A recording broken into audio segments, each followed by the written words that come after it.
4월 27일 월요일. 버림받지 않는 존재. 일본의 한 동물원에서 태어난 아기 원숭이 펀치가 사람들의 마음을 사로잡았습니다. 태어나자마자 어미에게 외면당한 펀치는 사육사들 손에서 자랐습니다. 갓 태어난 아기 원숭이는 안정감을 얻기 위해 어미에게 매달리는데 펀치에게는 매달릴 어미가 없었습니다. 사육사들은 여러 인형을 넣어주었고 펀치는 그중 오랑우탄 봉제 인형을 가장 좋아했습니다. 무서운 일이 생기면 재빠르게 달려가 그 인형에 안겼고 사육사들은 그 인형을 오랑우탄 엄마라고 부릅니다. 무리에 합류한 뒤에도 처음에는 다가가면 밀쳐지는 날이 많았지만 시간이 지나면서 다른 원숭이가 펀치를 안아주거나 털을 다듬어주는 모습이 관찰되기 시작했습니다. 어미에게 버림받은 작은 원숭이에게도 기댈 곳이 주어졌습니다. 하나님은 우리를 홀로 내버려 두지 않으십니다. 세상에서 밀쳐지고 외면당하는 순간에도 그분은 우리 곁에 계십니다. 여인이 자기 젖 먹는 자식을 잊을지라도 하나님은 우리를 잊지 않으신다고 말씀하셨습니다. 지금 외롭고 힘든 자리에 있더라도 낙심하지 마십시오. 오늘의 말씀. 내가 결코 너희를 버리지 아니하고 너희를 떠나지 아니하리라 하셨느니라. 오늘의 만나. 기댈 곳이 없다고 느껴지는 그 순간 하나님이 이미 당신 곁에 와 계십니다. 혼자가 아닙니다.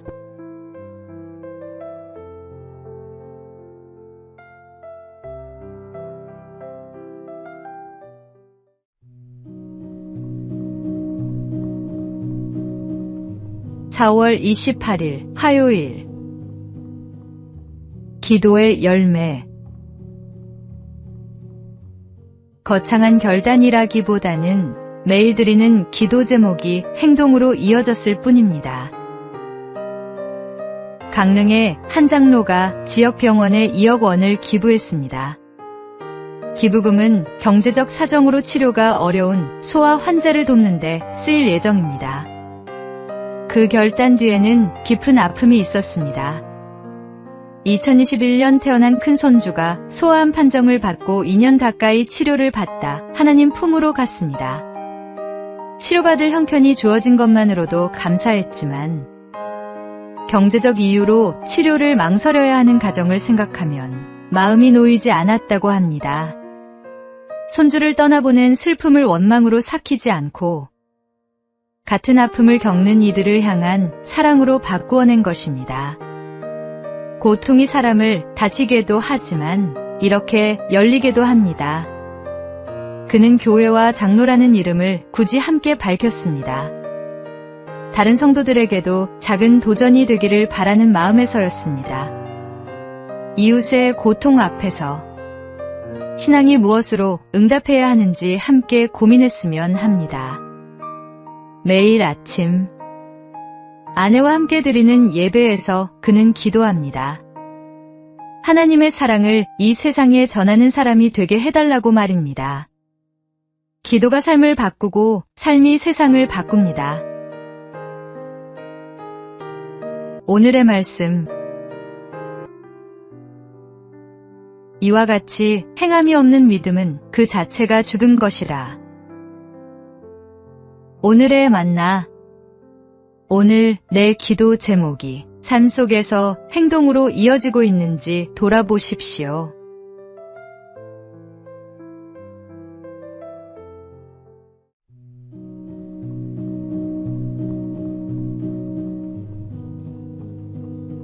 (4월 29일) 수요일. 배추 잎사귀 하나.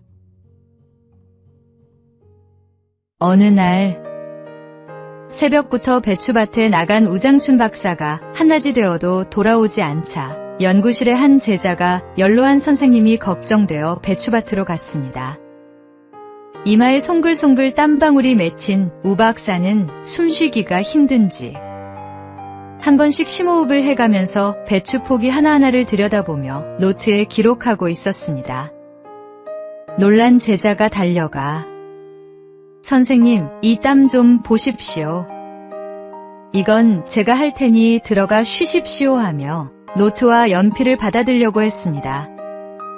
그러나 우장춘 박사는 괜찮네, 이것만 마저 하고 갈 테니 먼저 들어가게 하며 다시 배추를 살폈습니다. 결국 선생님의 고집을 꺾지 못하고 옆에 멍하니 서 있는 제자에게 박사는 한참 만에 이렇게 말했습니다. 자네, 내 얘기 하나 들어보겠는가? 내가 죽은 뒤 누군가가 너는 세상에 태어나서 무엇을 했느냐 하고 물으면 배추 잎사귀 하나 사람들 먹기 좋게 만들어 놓고 왔습니다 하고 대답할 생각이네. 그리고는 또 배추를 들여다보았습니다. 우 박사는 조국의 농업 근대화를 자신의 역사적 사명과 과제라고 생각했습니다. 그리고 조국을 너무도 사랑했기에 일본의 파격적인 예우를 거절하고 강제 추방당하면서 귀국했습니다. 하나님이 당신에게 묻습니다. 너는 무엇을 하고 있느냐? 오늘의 말씀. 오직 주께서 각 사람에게 나누어 주신 대로 하나님이 각 사람을 부르신 그대로 행하라. 내가 모든 교회에서 이와 같이 명하노라. 오늘의 만나. 하나님이 내게 맡기신 자리가 크든 작든 그 자리에서 끝까지 충실한 것이 곧 부르심에 응답하는 삶입니다.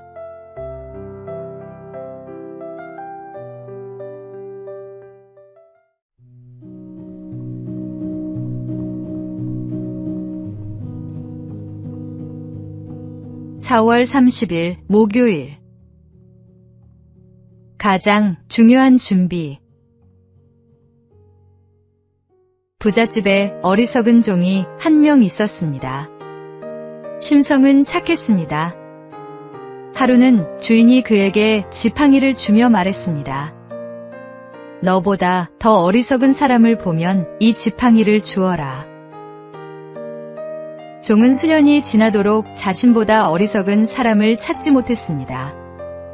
세월이 흘러 주인이 중병에 걸렸습니다. 아무래도 이 세상을 떠날 것 같다. 종이 물었습니다.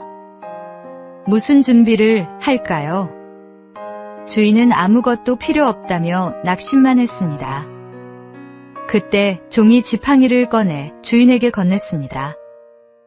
짧은 여행을 가셔도 이것저것 준비하시더니 영영 못 돌아오는 길을 떠나면서 아무것도 준비하지 못하신 당신이 저보다 어리석습니다. 주인은 한동안 말이 없었습니다. 평생 영리하다 자부했던 자신이 정작 가장 중요한 것을 준비하지 못했다는 사실을 그제야 마주했기 때문입니다. 우리는 여행 한번 떠나면서도 꼼꼼히 짐을 쌉니다. 누구에게나 반드시 찾아오는 그날이 있습니다. 그런데 우리는 그 가장 중요한 준비를 가장 쉽게 미룹니다. 언젠가 우리 모두는 주님 앞에 서게 됩니다. 그날을 위한 준비는 거창한 결단이 아니라 오늘 하루를 주님 앞에서 어떻게 살았느냐에 달려 있습니다. 오늘의 말씀. 한 번 죽는 것은 사람에게 정해진 것이요 그 후에는 심판이 있으리니. 오늘의 만나. 오늘 내 삶이 영원을 향해 준비된 삶인지 돌아보십시오. 본향을 향한 발걸음이 흔들리지 않도록 주님께 붙들리십시오.